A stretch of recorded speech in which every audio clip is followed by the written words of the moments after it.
여러분, 우리 세포 속의 그 에너지 공장이자 생명시계라고 불리는 NAD+, 들어보셨나요? 네, 아마 건강 좀 챙기시는 분들은 들어보셨을 텐데요. 이게 근데 나이가 들면서 확 줄어든다고 하잖아요. 그래서 오늘은 이 NAD+ 수치를 다시 끌어올려서 어쩌면 노화시계까지 되돌려보려는 그런 시도들, 여러분이 주신 자료들 보면서 한번 깊게 파헤쳐보겠습니다. 좋습니다. 특히 NMN, NR 같은 이름들이 많이 나오는데 이게 정확히 뭔지 또 왜 중요한지부터 짚어봐야겠죠. 맞아요. 그리고 최근에 그 NMN 관련해서 FDA 입장이 좀 바뀌었다면서요. 그것도 궁금하고 또 최신 연구는 어디까지 왔는지. 네, 맞습니다. 이게 단순히 영양제 하나 더 먹냐 마냐의 문제가 아니고요. 노화라는 현상 자체를 우리가 어떻게 볼 것인가 하는 관점의 변화까지 연결될 수 있는 얘기거든요. 오, 흥미로운데요? 그럼 오늘 저희 목표는 이 NAD+ 부스터 뒤에 숨겨진 과학을 이해하고 이게 노화를 바라보는 우리 시각을 어떻게 바꾸고 있는지 함께 탐색하는 걸로 하죠. 좋습니다. 그럼 시작해볼까요? 네. 그럼 먼저 NAD+. 이게 대체 뭐길래 이렇게 중요한가요? 세포 에너지 그 ATP 만들 때 필요하다는 건 알겠는데 그게 다는 아니죠? 그럼요. 그 이상입니다. NAD+는 에너지 생산은 기본이고요. 손상된 우리 DNA 있잖아요. 그거 고치는 거. 그리고 후속 유전 조절이라고 해서 유전자를 껐다 켰다 하는 스위치 역할에도 꼭 필요한 핵심 효소예요. 거의 만능인데요? 세포 활동의 거의 모든 부분에 관여한다는 거네요. 네, 비유하자면 자동차 엔진오일 같은 거죠. 이게 부족하면 차 전체가 삐걱거리듯이 우리 몸 시스템 전반에 문제가 생길 수 있어요. 근데 이렇게 중요한 게 나이 들면 그렇게 급격히 준다고요? 아까 50대엔 절반으로 떨어진다고 하셨는데 와, 좀 충격인데요? 사실입니다. 그리고 이 NAD 플러스 감소가 우리가 흔히 노화 증상이라고 부르는 것들, 예를 들면 만성염증이나 기억력 감퇴, 근력 약화 이런 것들과 상당히 관련이 깊어요. 아, 그래서 과학자들이 이걸 다시 채워 넣으면 생물학적 노화를 좀 늦출 수 있지 않을까 이렇게 생각하게 된 거군요. 그렇죠. 그게 핵심 아이디어입니다. NAD 플러스 수치를 회복시키거나 유지하는 게 노화 조절의 열쇠일 수 있다는 가설이죠. 그래서 나온 게 그 NAD+ 부스터들이군요. 근데 NAD+를 직접 먹는 게 아니라 그 전 단계 물질, 전구체 형태로 먹는다고요? 네, 정확해요. NAD 플러스 분자 자체가 좀 커서 세포 안으로 잘 못 들어가거든요. 그래서 그 재료가 되는 NR, 니코티나마이드 리보사이드나 NMN, 니코티나마이드 모노뉴클레오타이드 같은 걸 섭취해서 세포 안에서 NAD 플러스로 만들게 유도하는 거죠. NR이란 NMN? 이름이 좀 어렵네요. 둘 차이는 뭐예요? NR은 데이비드 싱클레어 교수 연구로 좀 유명해졌고 안정성이나 흡수율이 높다고 알려져서 미국 같은 데선 건강 보조식품으로 많이 쓰이고요. NMN은 NR보다 NAD 플러스로 가는 과정에서 한 단계 더 앞서 있는 전구체예요. 이론적으로는 더 빠르게 흡수될 가능성이 있다고 보고 일본이나 중국에서 연구가 활발했죠. 아하, NMN이 좀 더 직접적인 재료군요. 근데 바로 이 NMN 때문에 최근에 좀 시끄러웠던 거잖아요. 미국 FDA 입장이 바뀌었다는 거. 네, 이게 아주 큰 변화입니다. 2022년 말이었죠. FDA가 갑자기 NMN을 건강 보조식품이 아니라 의약품 후보 물질로 봐야 한다. 이렇게 발표했어요. 의약품 후보 물질이요? 그게 무슨 의미죠? 그래서 아마존 같은 미국 주요 온라인 쇼핑몰에서 NMN 제품들이 갑자기 막 사라졌죠. 와, 그럼 그냥 규제 때문에 판매가 막힌 거네요? 표면적으로는 그런데 그 이면을 봐야 합니다.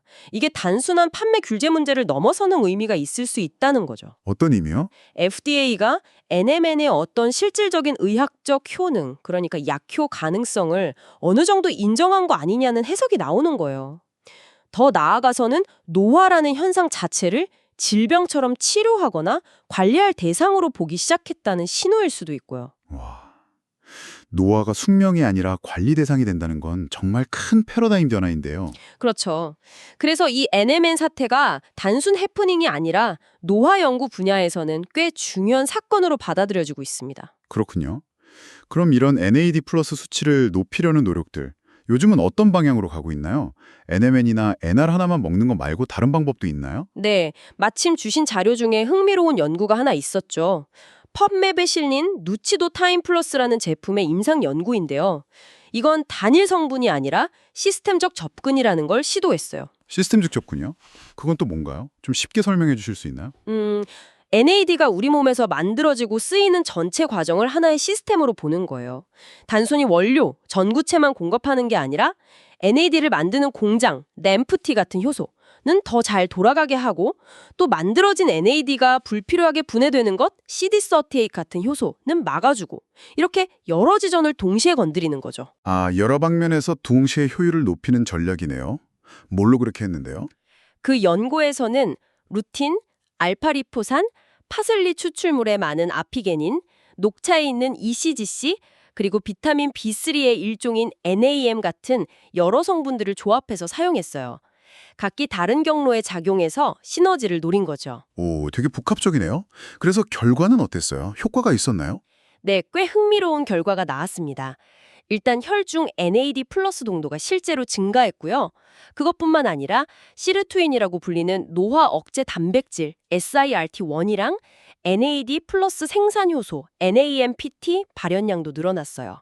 반대로 염증 수치 IL-2는 줄어들었고요. 단순히 NAD 플러스만 늘린 게 아니라 다른 건강 지표들도 좋아졌다는 거네요. 더 흥미로운 건 면역 글로불린 G라고 하는 면역 단백질의 당화 패턴.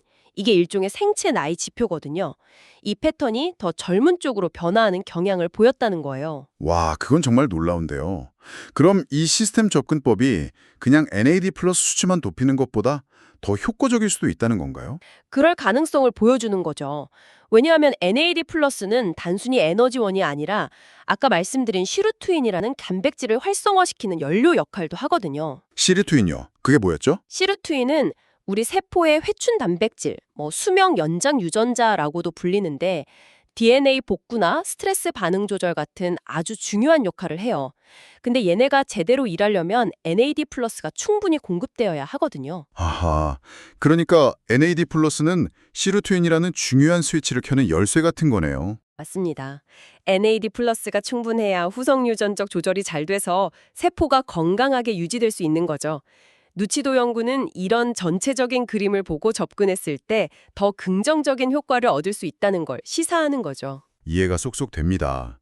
그럼 마지막으로 만약 이런 NAD 플러스 부스터 섭취를 고려하는 분들이 있다면 아주 간단하게라도 좀 주의할 점 같은 게 있을까요? 자료에도 일반적인 권장량 범위 같은 게 나오긴 해요. NMN은 하루 250에서 500mg, NR은 300에서 600mg 정도. 공복에 먹는 게 흡수에 더 좋다는 보고도 있고요. 비타민 B군이랑 같이 먹으면 시너지가 날 수도 있다고 하고요. 근데 이건 정말 일반적인 정보일 뿐이고요. 사람마다 다르고 아직 연구가 계속 진행 중인 분야잖아요. 그러니까 섣불리 혼자 판단해서 막 드시기보다는 꼭 의사나 전문가와 먼저 상담하시는 게 필수입니다. 네, 그 점은 꼭 기억해야겠네요. 전문가 상담이 중요하다는 거. 자, 오늘 정말 흥미로운 이야기 나눴습니다. 세포 활력의 핵심인 NAD 플러스부터 시작해서 NMN, NR 같은 부스터들, 또 NMN을 둘러싼 FDA의 입장 변화, 그리고 여러 성분을 활용한 시스템적 접근 연구까지. 네, 특히 그 누치도 연구처럼 단순히 수치 하나만 보는 게 아니라 관련된 여러 생체 지표들을 동시에 개선하려는 시도 자체가 굉장히 인상 깊었습니다. 맞아요.